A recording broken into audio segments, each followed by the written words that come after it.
Sevgili seyirciler, hepinize tekrardan selamlar, sevgiler. Ben Cihacan Gündüz'ye başlattığımız bir farklı videoya daha hepiniz hoş geldiniz. Bugün de sizlerle beraber her videoda olduğu gibi hakkaritanıtım.com adlı sitem üzerinden kentimizi tanıtmaya devam ediyoruz. Sevgili seyirciler, bugün de sizlerle beraber aslında Hakkari'nin genel gündemini 2-3 gündür fazlasıyla yoğun eden ve açıkçası biz Hakkari'leri gerçekten çok büyük bir şekilde mutlu eden çok güzel bir haberle beraber şu anda gerçekten güzel bir yerdeyiz. Biliyorsunuz ki yıllardır Hakkari-Van alternatif yolunun yapılması Hakkarilerin her zaman gündemindeydi. Hakkariler'de her zaman rica ediliyordu. Son günlerde Sayın Valimiz Ali Çelik'in heyet başında bulunduğu heyetle beraber Ankara'ya çok güzel bir girişimde bulundular. Bu girişimle beraber çok güzel bir şekilde güzel haberlerle beraber ilimize döndüler.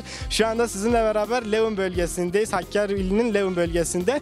Açıkçası Tüzek köyünden bir alternatif yol götürülecekler. Çok kısa bilgi verelim bilmeyenler adına. Sevgili seyirciler, Pınarca köyünden Tüzek köyüne kadar, yani diğer ismiyle Balakya'dan Tüzek köyüne kadar 15 kilometrelik bir asfaltlanacak ve geçişe yol verilecek bir mesafe var. Tüzek'ten ise diğer asfaltlanacak yere kadar 15 kilometre. Yani 3000 rakıma yakın bir yerde 30 kilometre toplamda asfaltlanacak ve Hakkari'miz yeniden çok güzel bir hizmete kavuşacak. Tabii ki bu hizmetleri bizlere sunduğu için Sayın Valimizden de bilgiler almak istiyoruz. Öncelikle ben bir Hakkari'li olarak ona çok teşekkür ettiğimizi tüm herkes adına belirtelim. Efendim, öncelikle nasılsınız? Teşekkür ediyorum. Özellikle sizler de takip ediyorsunuz. 3000 rakımdayız. Ayağımızı bir ön tarafa attığımızda Hakkari, gerimizde Van sınırlarında. Aynen öyle. Buraya kadar bugün bizi ulaştıran özellikle il özel idare ekiplerimiz var. Onlar 3 gündür yoğun bir çalışmayla buradaki ana aksı açtılar. Aşağıdan Işıklı köyünden, Yeşilce köyünden buraya doğru, Yeşilce'ydi değil mi? Pınarca'dan buraya doğru geldik.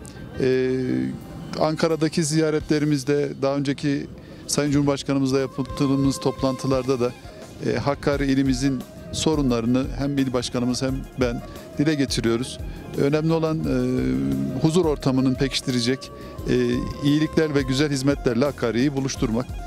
Beklenti tabii Hakkari-Van karayolunda iyileştirme çalışmaları ve ana aksın sağlamlaştırılması için Karayolları Bölge Müdürümüz, Karayolları Genel Müdürümüz, Cumhurbaşkanımızın talimatıyla Ulaştırma Bakanımız yoğun bir mesai harcıyorlar. Ana aks yolunun hem iyileştirilmesi hem de oradaki geçişlerde herhangi bir sorun yaşamadan sürekliliğin sağlanması için. Bunun yanında alternatif yol gündemimizde Hakkari'nin geldiğinden itibaren.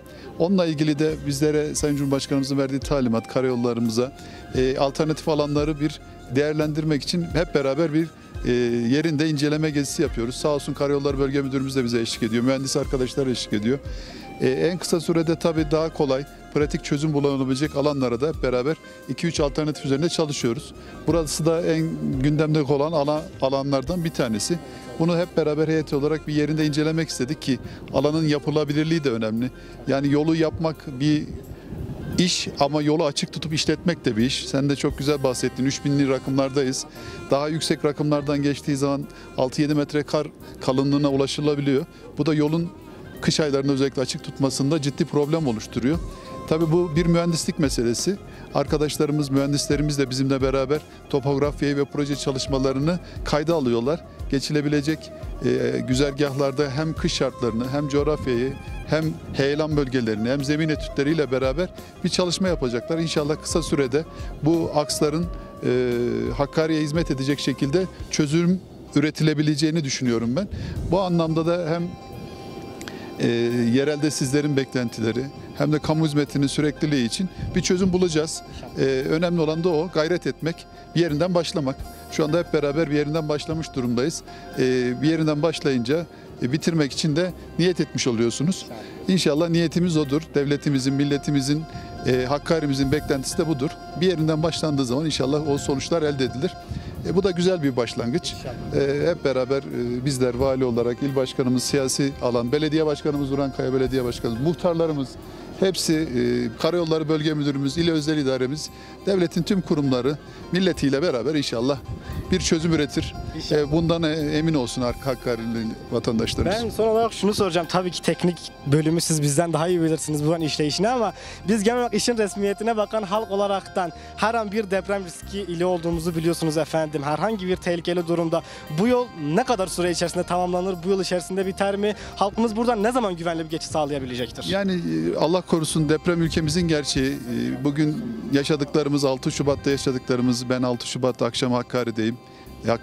Hatay'daydım. Orada daha önceki yaşanılan Elazığ depremleri, Van depremi hepimizin hafızalarında. Bizler deprem gerçeğini hep beraber ülke olarak, şehir olarak aklımızda tutmalıyız. Hakkari içinde deprem bir gerçek.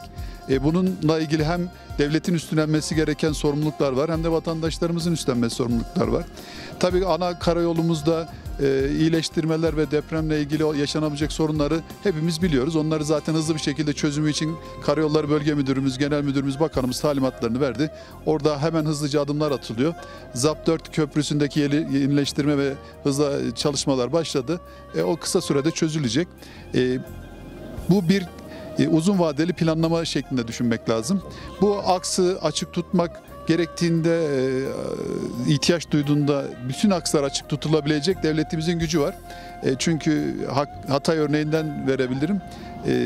Orada depremin 10. 12. günden sonra 1200'ün üzerinde eskalatör, 3000'in üzerinde kamyon, binlerce iş makinesini devletimiz o bölgeye sevk etti. Yani insanlarımız o konuda rahat olsun. Yani devletimizin gücü çok yüksek.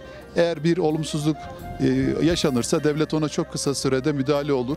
Hava koridoru oluşturur.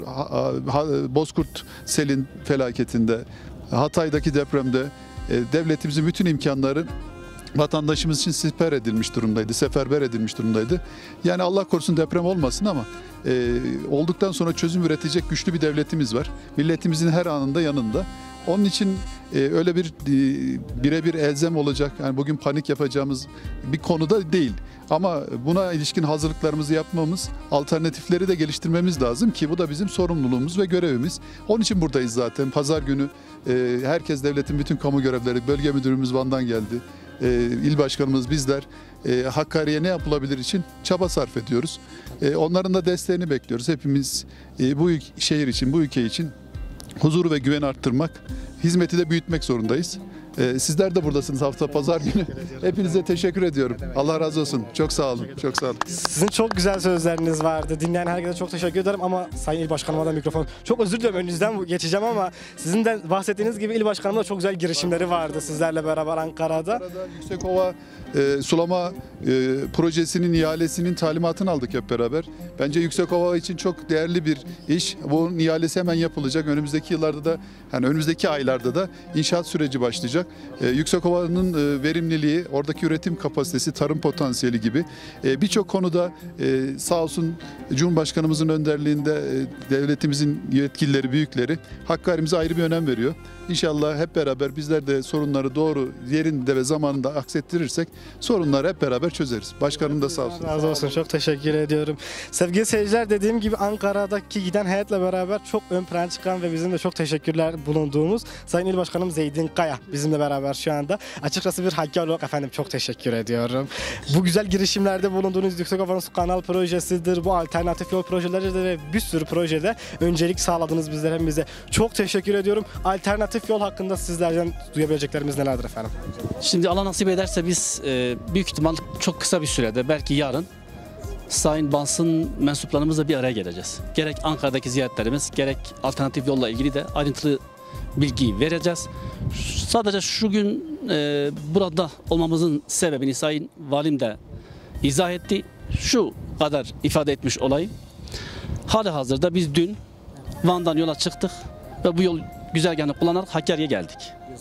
Allah nasip ederse şu anda bu yol servis yolu olarak açıldı. Fakat iş makinelerimiz devam ediyor. Allah nasip ederse Sayın Valim de uygun görürse, bölge müdürümüz, Karayolları Genel Müdürlüğümüz, bakanlığımız da uygun görürse bir karayolu aksı olarak da düşünülüyor.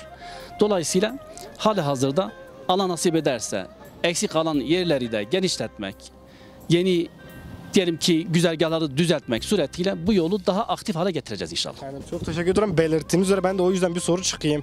Dediniz ya burası servis yolu olacak. Yani sanırsam burası ana yol değil. Sadece herhangi bir tehlike durumunda, halkı tahliye etmemiz durumunda bir servis yolu sanırsam Aynen. burası. Fakat önümüzdeki günlerde eğer Sayın Bakanlığımız da bu güzergahı uygun görürse, projeye koyarsa elbette ki karayolu olacak. Ama şu anda halihazırda ihtiyaç duyulduğu zaman çok rahat bir şekilde kullanabileceğimiz bir servis yolu.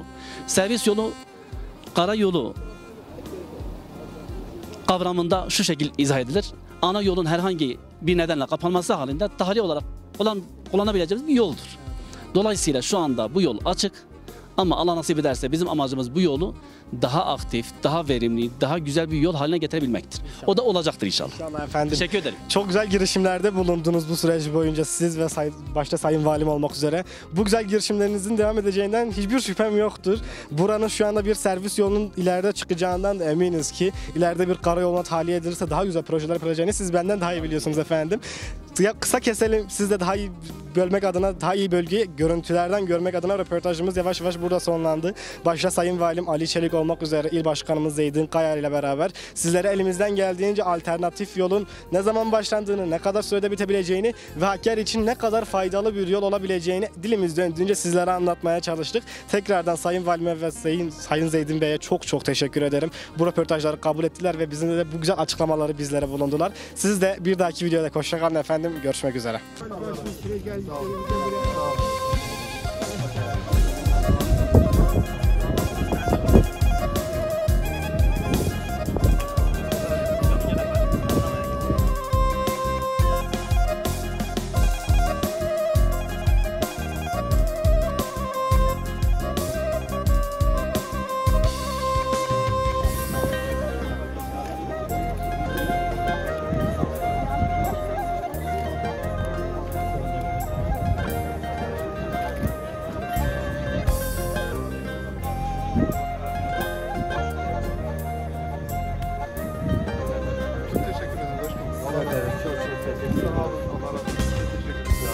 Çok yandan sıcak bir karşılama.